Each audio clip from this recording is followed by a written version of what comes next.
सर्वप्रथम सर्वांना श्री स्वामी समर्थ. श्रावणी अमावस्या, पिठोरी अमावस्या तसंच दर्श अमावस्या आलेली आहे. अमावस्येला सुरुवात होणार आहे 14 सप्टेंबर 2023 गुरुवारी पहाटे 4:48 तर अमावस्या संपणार आहे 15 सप्टेंबर शुक्रवारी सकाळी 7:09. श्रावणी अमावस्या अर्थातच पोळा, पिठोरी अमावस्या हा सण शेतकरी मोठ्या उत्साहात साजरा करतात. वर्षभर रात्रंदिवस राबणारे बैल, त्यांना एकच दिवस असा असतो ज्या दिवशी त्यांचे पूजन केले जाते, त्यांना गोडधोड नैवेद्य दाखवला जातो. तो दिवस म्हणजे पोळ्याचा सण, पिठोरी अमावस्येचा सण. या दिवशी सकाळीच बैलांना अंघोळ घालून त्यांना छान सजवले जाते. त्यांना पुरणपोळीचा नैवेद्य खाऊ घालतात. गावागावात महिला आपल्या घरात ह्या दिवशी पुरणपोळीचा नैवेद्य करतात. संध्याकाळी गावात बैलांची छान मिरवणूक काढली जाते. काही घरांमध्ये मातीच्या बैलांची पूजा करून गोड नैवेद्य दाखवतात. हा दिवस बैलांच्या पूजेचा, त्यांच्याबद्दल कृतज्ञता व्यक्त करण्याचाच आहे. स्त्रीला सौभाग्य देणारी तशीच पुत्र पौत्रवती बनवणारी ही अमावस्या मातृदिन म्हणून सुद्धा ओळखली जाते. तर ह्या अमावस्येला महिलांनी कोणते उपाय आपल्या घरात करावे, कोणते उतारे ह्या दिवशी आपल्या मुलांवरून, पतीवरून, घरांवरून काढून टाकावे, आपल्या घरात कोणता धूप करावा संध्याकाळी, या दिवशी कोणते कोणते खास उपाय करावे अमावस्येच्या दिवशी, आणि त्यात पिठोरी अमावस्येला खास असे उपाय मी तुम्हाला आज सांगणार आहे. त्याआधी तुम्ही माझ्या चॅनलवर नवीनच पहिल्यांदाच व्हिडिओ बघत असाल, कृपया आपल्या चॅनलला नक्की सबस्क्राईब करा. तर ह्या अमावस्येला महिलांनी सकाळीच आपलं घरदार स्वच्छ करून घ्या. अडगळ असेल फेकून द्या, जळमटं काढून टाका. मुख्य दार छान पुसून पासून सुशोभित करून ठेवा. स्वस्तिक काढायचं असेल तुम्हाला हळद कुंकू एकत्र करून, तर ह्या दिवशी आपल्या घराच्या मुख्य दारावर छानसं स्वस्तिक काढून घ्या. त्याचबरोबर उंबरठ्यावर हळदीचे लेपन करून घ्या. हळदीचं लेपन करताना गोमूत्र, हळद आणि थोडंसं गंगाजल आणि थोडंसं गुलाबजल मिक्स करून मग त्या लेपनने उंबरठ्यावर हळदीचं लेपन करा. दोन्ही वेळी उंबरठ्याबाहेर दिवा लावून अगरबत्ती लावा.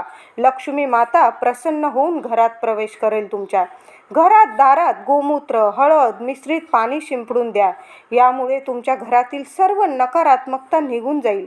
अमावस्येला कधी पण प्रत्येक अमावस्येला घरात गोमूत्र शिंपडताना थोडं पाणी घ्यायचं, मगाभर तांब्याभर, त्यात थोडंसं गोमूत्र, गंगाजल, थोडीशी चिमूटभर हळद आणि गुलाबजल टाकून मग हे 4-5 वस्तू टाकून मग आपल्या घरात दारात पाणी शिंपडायचं असतं. लक्ष्मी कायम प्रसन्न राहते.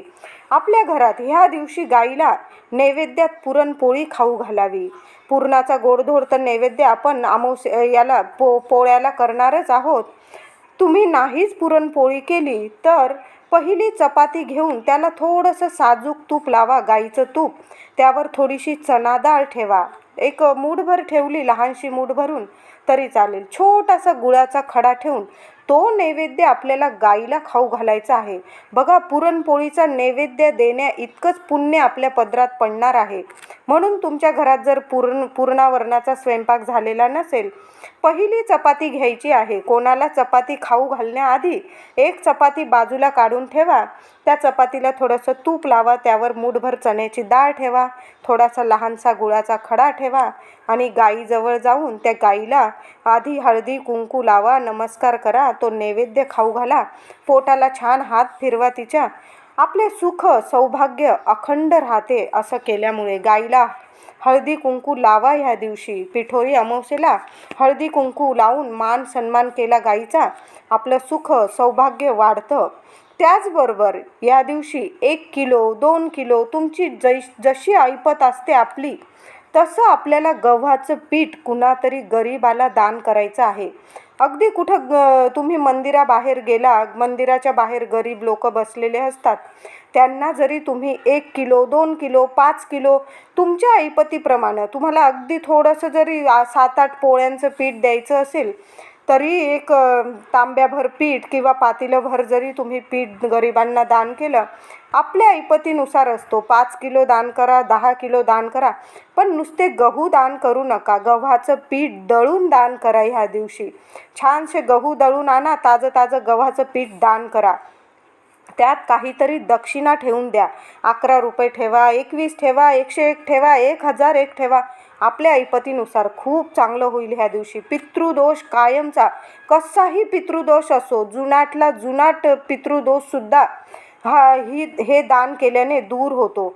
आपल्या मुलांच्या सुखासाठी उद्या पिठोरी अमावस्येला आईने लहान लहान गरीब गरजू मुलांना खाऊ पिऊ घालून काहीतरी आपल्या ऐपतीनुसार एक भेट वस्तू देऊन तृप्त करायचंय. मुलं खुश झाले पाहिजे. यामुळे काय होईल ना, मुलांवरील अकाळी संकट असेल आपल्या मुलांवरील दूर होतात. आपलं घर मूलबाळ नेहमी सुखी समाधानी राहतं. बघा, करून बघा. आपल्या ऐपतीप्रमाणे एक 100 रुपयाचं तुम्ही मुलाबाळांना खाऊ घाला. कोणी गरीब गरजू असतील, मंदिराबाहेर जरी मंदिरात गेला तुम्ही दर्शनाला आणि बाहेर येताच लहान लेकरं दिसली, त्यांना काहीतरी तुम्ही घरातून काही नेलं नसेल तिथं विकत घेऊन घ्या तुम्ही आणि मुलांना खाऊ पिऊ घालून तृप्त करा. त्या दिवशी देवाची पूजा करून घ्या. आपल्या जशी रोजची पूजा करतो, तुम्हाला घासून घुसून देव स्वच्छ करायचे असतील, कारण दुसऱ्या दिवशी तिसऱ्या दिवशी गणपती बाप्पा पण येणार आहे घरात, म्हणून आपण देव्हारा पण स्वच्छ करतो. आदल्या दिवशी हरतालिका पण आहे, गणपती आहे, म्हणून आपण देवघर काही आपलं घर पण स्वच्छ करत असतो. म्हणून तुम्हाला ह्या दिवशी देव वगैरे नीट स्वच्छ करायचे असतील तर पिठोरी अमावस्येला करून घ्या.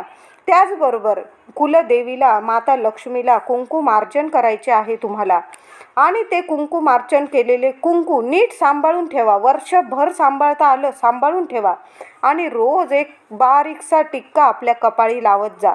बघा, सुख सौभाग्य प्राप्त होईल तुम्हाला.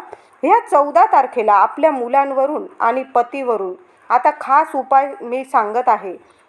14 तारखेला पिठोरी अमावस्येला संपूर्ण दिवसभर पिठोरी अमावस्या आहे.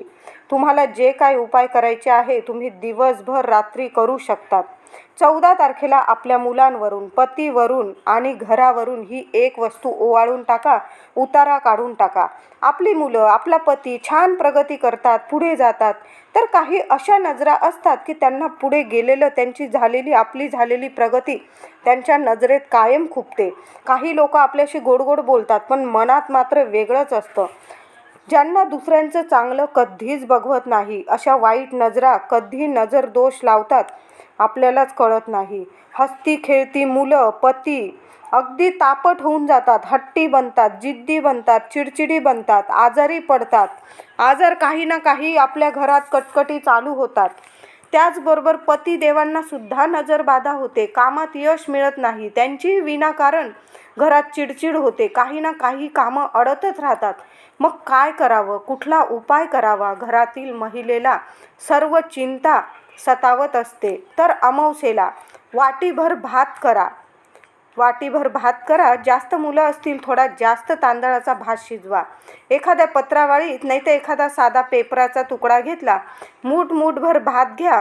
अमावस्येला दुपारी 12 वाजेच्या आत आपल्या मुलांवरून किंवा पतीवरून प्रत्येकाला वेगळी दृष्ट काढायची. एकत्रच उभं करून तो भात सगळ्यांवरून एकत्र उतरवायचा नाही.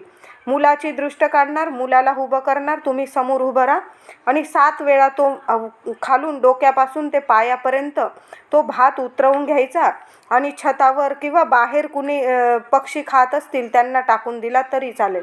नंतर पतीची दृष्ट उतारा काढत असाल, पतीला उभं करा, तुम्ही समोर उभं राहा. थोडासा भात हातात घ्या, कागदात पत्रावळीत घ्या. 7 वेळा डोक्यापासून पायापर्यंत नीट उतरवताना नीट उतरवा, घाई करू नका. 7 वेळा नीट उतरवून गच्चीवर किंवा कुठेही पक्षी जिथं असतील तिथं पक्ष्यांना खायला टाकून द्या तो भात. भात घेताना मूठभरच भात घ्या, म्हणजे पक्षी खाऊन टाकतील आणि इकडं तिकडं भात उरणार नाही, फेकले जाणार नाही. थोडासा भात आता पित्रांसाठी आपल्याला भात ठेवायचा आहे. आपण जेव्हा उतारा काढतो मुलांचा, पतीचा, तेव्हा फक्त आपल्याला अळणी भात घ्यायचा आहे. भात शिजवताना त्यात मीठ टाकायचं नाही, फक्त भात घेऊन तो भात 7 वेळा उतरवून टाकून द्यायचा आहे.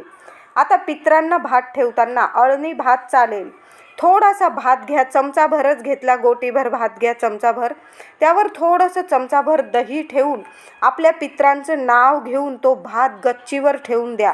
कावळा वगैरे खाऊन जाईल. 12च्या आतच हा उपाय पण करा, म्हणजे कावळे पक्षी 12च्या आत लगेच घास खाऊन जातात. प्रत्येक अमावस्येला थोडासा दही भात गच्चीवर गॅलरीत कावळ्यांना ठेवून द्या. पितृदोष दूर होऊन घरात सुख शांती लाभते. मुलांवरून पतीवरून उतारा काढून गच्चीवर पक्ष्यांना ठेवून पुन्हा घरात येऊन हातपाय धुवेपर्यंत कुणाशीही कृपया बोलू नका, तरच उतारा निघतो. नाहीतर कोणाशी बोलला तुम्ही, त्या उतार्याला काहीच अर्थ राहत नाही. म्हणून कुणालाच काही न सांगता आपण जे उपाय करतो ना, इतरांशी बोलू पण नाही. कारण कुणाच्या मनात काय असतं ना, आपल्याला माहीत नसतं. वरून आपल्याशी चांगले बोलतात, पण मनात मात्र वेगळंच असतं. अगदी सख्खेसुद्धा कधी दुश्मन होऊन जाता कळत नाही. म्हणून जे काय करतो आपल्या मुलाबाळांसाठी, पतीसाठी, ते आपल्याच मनाशी राहू द्यायचं, मनात ठेवायचं, करून टाकायचं. दुसऱ्यांजवळ काही सांगत पण बसायचं नाही. त्याचबरोबर आपल्या घरावरून तुम्हाला एक नारळ उतरवून फेकून द्यायचा आहे. हा उतारासुद्धा 12च्या आत काढा. नारळ हा मुलांवरून आणि पतिदेवांवरून 12च्या आतच उतारा काढा. मात्र नारळ तुम्ही केव्हाही सकाळी संध्याकाळी उतरवून टाकू शकता, असा काही नियम नाही. संपूर्ण दिवस रात्र त्या दिवशी 14 सप्टेंबरला दिवसभर अमावस्या तिथी आहे. तुम्ही नारळाचा उतारा नारळ केव्हाही उतरवू शकता. अगदी तिन्ही सांजेला उतरवून टाकलं, फेकून दिलं तरीही चालणार आहे. फक्त मुलांवरून आणि पतीवरून भात जेव्हा उतरवाल तो 12च्या आत उतरवून टाका, म्हणजे पक्षी लगेच खाऊन टाकतील, इतरांच्या पायाशी जाणार नाही. नारळ उतरवताना इडापिडा बाधा टळो, दूर हो असे बोलून काढा. बाहेर उभा राहा. तुम्ही पुरुषांनी केला हा उपाय, महिलांनी केला, कोणीही करू शकता.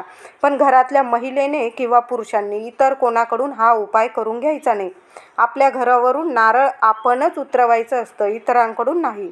नारळ घ्यायचं, नारळाची शेंडी आपल्या घराकडं आली पाहिजे, अशा पद्धतीने आपण बाहेर उभं राहायचं, मुख्य दाराच्या बाहेर, आणि 7 वेळा नारळ उतरवून घ्या आणि अशा ठिकाणी फेकून द्या की कुणाला त्याचा त्रास होणार नाही. नारळ फेकताना एवढं मात्र काळजी घ्या, कुणाशी पायाशी येणार नाही. डस्टबिनमध्ये टाकून दिला तुम्ही तरी चालेल, नाही तर कचऱ्यात टाकून द्या, फेकून द्या. तो नारळ फेकताना फुटला तरीही काही चिंता नाही. हा नारळाचा उतारा प्रत्येक अमावस्येला आपल्या घरावरून काढून टाकावा. यामुळे काय होतं, नारळाचा उतारा काढताना अगदी लहानसा गोटीभर नारळ आणला तुम्ही तरीही चालतो.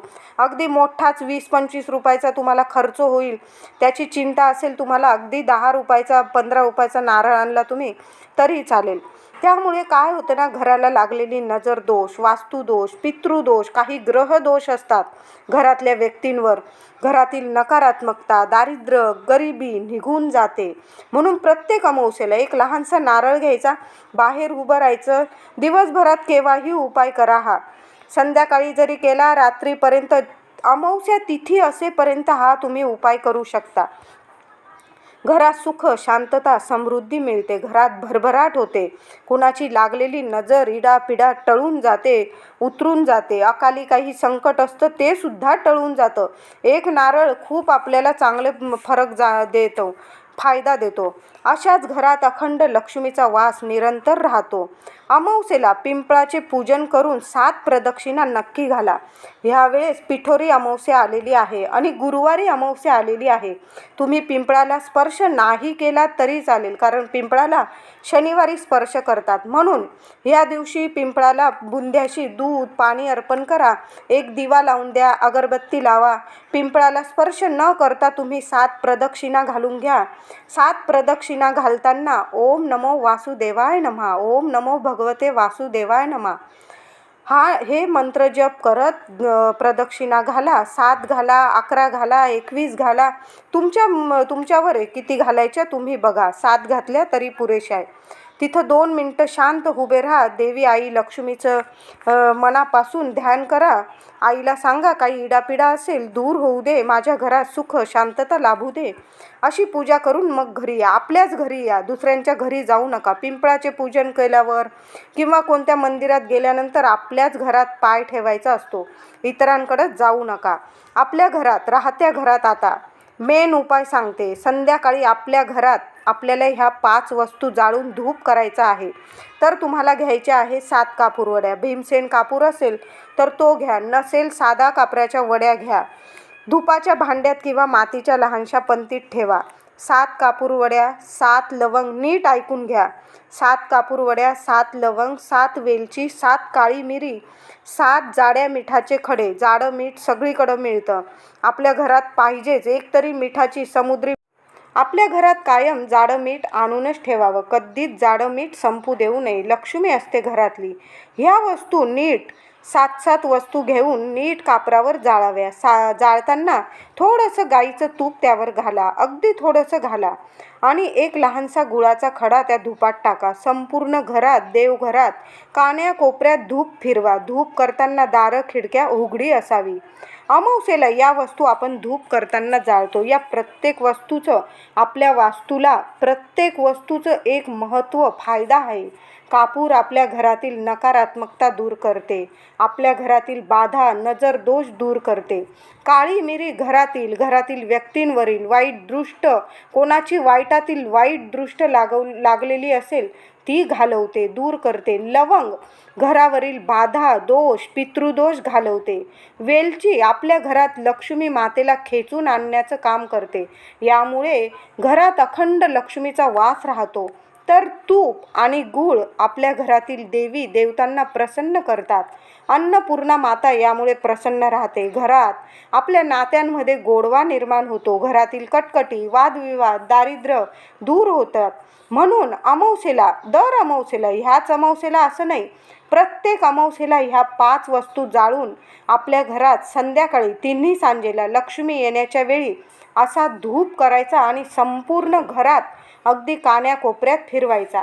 त्याचबरोबर तुमची मुलं सारखी पडझड करत असतील, तुम्हाला भाताचा उतारा करायला नाही जमलं तर भाताचा उतारा तर मी म्हणेन कराच अमावस्येला. पण अगदी माझ्या काही मैत्रिणी कामानिमित्त बाहेर गेलेल्या असतील, त्यांना नाही जमलं, तर तुमची मुलं सारखी पडझड करत असतील तर अमावस्येला दुपारी 12च्या आत एक चपातीचा, शिळी चपाती असेल तरी पण चालेल, शिळी चपातीचा एक तुकडा मुलांवरून 3 वेळा ओवाळून फेकून द्या. फेकून म्हणजे पक्ष्यांना टाकून दिला तुम्ही. अगदी लहानसा तुकडा घ्या, तो तुकडा उतरवून मग पक्ष्यांना टाकून द्या. आणि एक तांब्याभर पाणी 3 वेळा उतरवून पाणी बाहेर टाकून द्या, फेकून द्या. बाहेर पाणी फेकायला जागा नसेल तर तुम्ही ते पाणी, उतरवलेलं पाणी बाथरूममध्ये फेकून दिलं, हातपाय धुवून बाहेर आला तरी चालेल. हा उपाय आईशिवाय सुद्धा इतर कुणीही घरातली आजी असेल, मावशी असेल, हा उतारा पाणी बाहेर काढून टाकायचं मुलांवरून आणि चपातीचा तुकडा उतरवून टाकायचा. हा उतारा कुणीही करू शकतं. मुलं जेव्हा जेव्हा पडझड होतात तर तुम्हाला जाणवलंच असेल, मूल ज्या ठिकाणी एकदा पडतं त्या ठिकाणी 3 वेळा तरी पडतंच. कुठं ना कुठं 3 वेळा मूल आपलं पडतंच. मग पहिल्यांदाच पडता बरोबर मुलावरून 3 वेळा पाणी उतरवून फेकून द्यायचं. अगदी बाथरूममध्ये तुम्ही फेकलं, मूल पडून आलं, अगदी किरकोळ जरी लागलं तरी असं घेऊ नका, हलगर्जीपणा करू नका. लगेच पाणी घ्यायचं तांब्याभर, मुलावरून 3 वेळा उतरवून फेकून द्यायचं. वेळ काळचं बंधन नाही. सकाळ, दुपार, रात्र केव्हाही आपलं मूल पडून येतं तेव्हा आईने हा उपाय करायचा. बघा, आजचे उपाय तुम्हाला आवडले असतील तर नक्की सर्व महिलांनी, माझ्या सर्व मैत्रिणींनी अमावस्येला हे उपाय करा आणि आपल्या लेकरा बाळांना सुखी ठेवा. आजचा व्हिडिओ आवडला असेल लाईक करा, शेअर करा, चॅनलला नक्की सबस्क्राईब करा. धन्यवाद.